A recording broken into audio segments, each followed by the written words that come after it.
Before the end of the year, I am moving into a new apartment. And I would really only like to take to that apartment the things that I love and bring me joy and are actually useful in my life.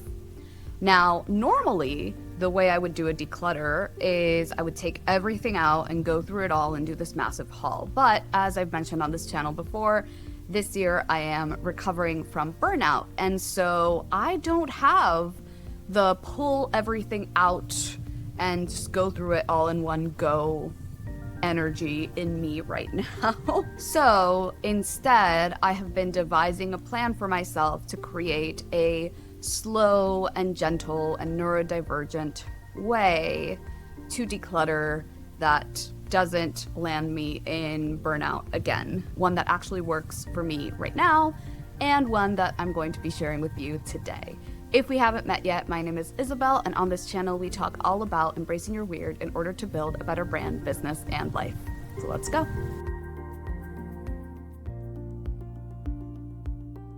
Pre-burnout Isabel used to do declutters in a smaller sense every few weeks around her house. I would pick an area and I would check for things that I could get rid of, and I was constantly doing this. So items were leaving my home at a faster speed than they were coming into my home. However, I haven't done one of those consistently in at least a year.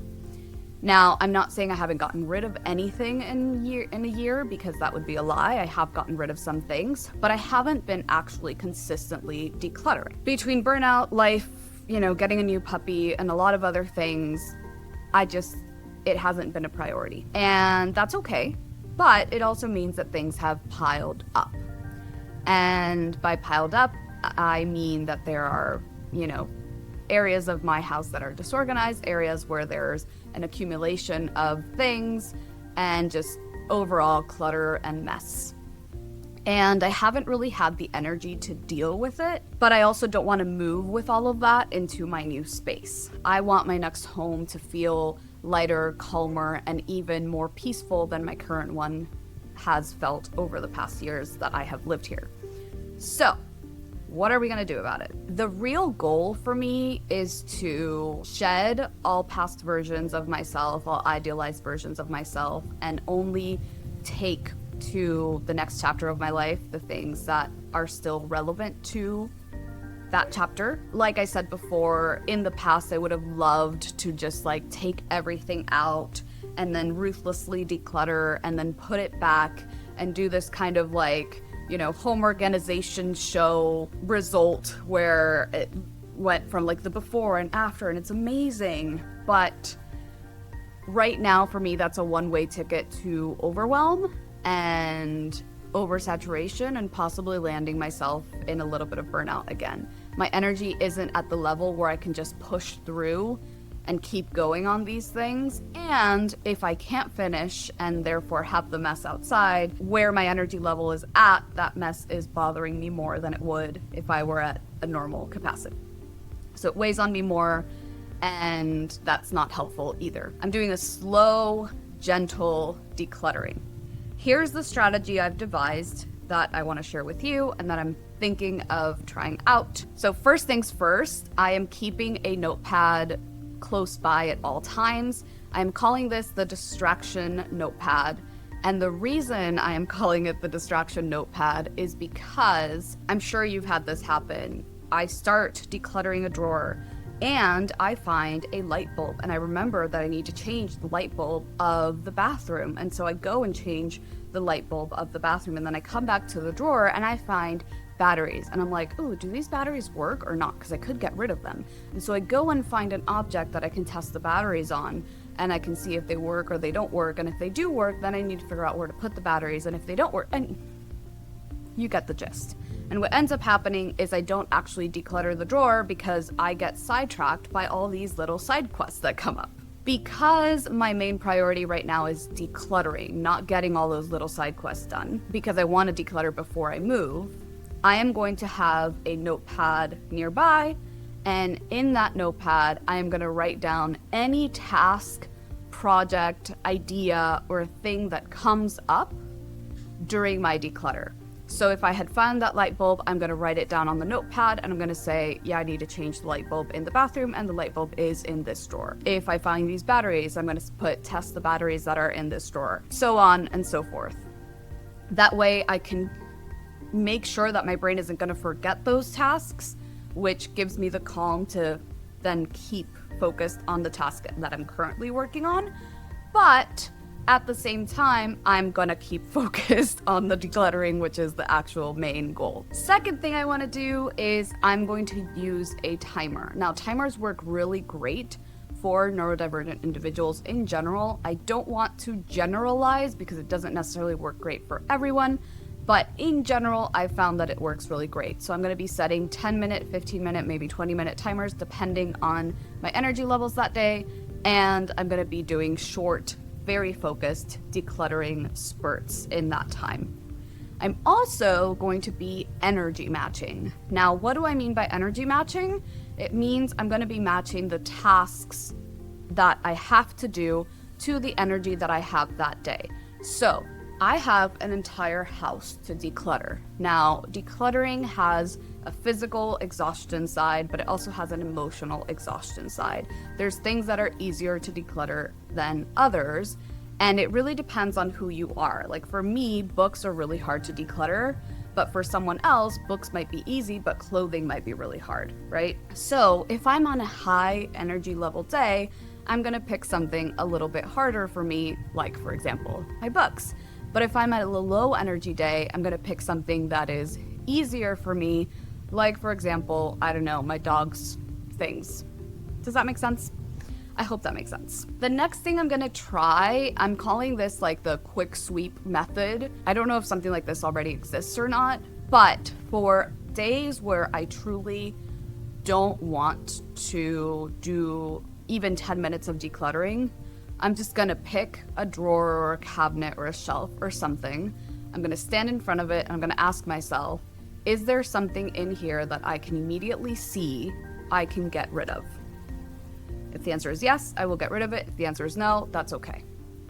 Here's the thing. I am doing this in as gentle a way as possible. So if I don't have the energy to do 10 minutes of decluttering, I'm not going to shame myself for not being able to do that. What I'm going to do instead is I'm going to go and I'm going to look and I'm going to see if I can find just one thing to declutter on a random shelf on a random thing. All progress is progress. If you think about it, let's say that I'm moving in 30 days. And let's say that for the next 30 days, all I have the energy to do are this quick sweep method. That's 30 items. And let's be honest, it could be more, but that's at least 30 items that aren't going to my new home if I got rid of one thing a day. So it's still progress. It just doesn't feel like it because we've been taught that it's like an all or nothing. We need to do a whole bunch of things or really you didn't do anything at all. But that's not true. All progress is progress. And like I said in a really recent video, I think it was my last video, good enough is exactly that. Good and enough. The next thing I'm gonna try is I'm gonna start a use up list. Now I'm gonna be dividing this into a couple of categories. I'm gonna have one for food, one for cleaning supplies, and one for like personal care items. This isn't a I have to use all of these items before I move list, but it is a way to look at things I have and see if there's anything that's like almost out, almost used up, and focus on using that first. So for example, if I have two different sunscreens that are open and there's one that's almost full and there's one that's almost empty, I'm gonna try to prioritize using the one that is almost empty to see if I can finish it before I move. Now, this isn't a whole plan of like, oh, I'm gonna wear sunscreen 8 times a day because I'm gonna use it up before I move. It's more of a low effort way of like, let me prioritize these things that are almost empty because then it's less things that I have to pack later. Same thing goes for cleaning supplies and the same thing goes for food. Anything that I have already open, let's say I have an open packet of rice, then let me try to prioritize using that rice so that it is gone before I have to move. Or maybe it's like an open bottle of wine. Let me see if I can find some tasty recipes that I can use this wine in like a meat or a sauce or something like that, so that I don't have to move that bottle. The next thing that's similar to the use up list that I'm gonna be trying to do is I'm gonna have like a parking lot shelf or drawer. I don't know if it's gonna be a drawer or a shelf or a box or a bag, we'll see. But when I'm decluttering this space, if I come across anything that I'm really undecided on, like I'm not sure if I want to keep this or not, I'm gonna move it to that box. At some point in my decluttering journey, my decluttering task is gonna be to go through that box. And usually what will happen is when you see these things out of the context, it's easier to declutter them. So what do I mean by that? If you open up a cutlery drawer and you have all your forks and knives and spoons, and there's a spoon that you, like it's mismatched with the rest, but you kind of like it, but you're not sure, but somebody gifted it to you, so it has like an emotional attachment, and you're not sure if you should get rid of it or not. You put it in the parking lot space. When you come back around to it, it is now not in the cutlery drawer with all of its cutlery friends. It is instead along with other random items that you found from around the house. And so the context is different. And sometimes when the context is different, it is easier to be more objective about the fact that you don't really need this spoon, for example, or about the fact that you actually really like this spoon and you want to keep it. Whatever the decision is, it makes the decision making a little bit easier. One, because you've had time to kind of give your brain a little bit of space, and two, because you've changed the context, which sometimes makes it easier to make the decision. The other thing that I want to make sure I do is not take up too much space. And what I mean by that is I don't want to pull out everything, right? I'm going to try to limit what I pull out of a drawer or a shelf or a box or whatever to something I can do, or I think I can do, in the amount that I have a timer set for.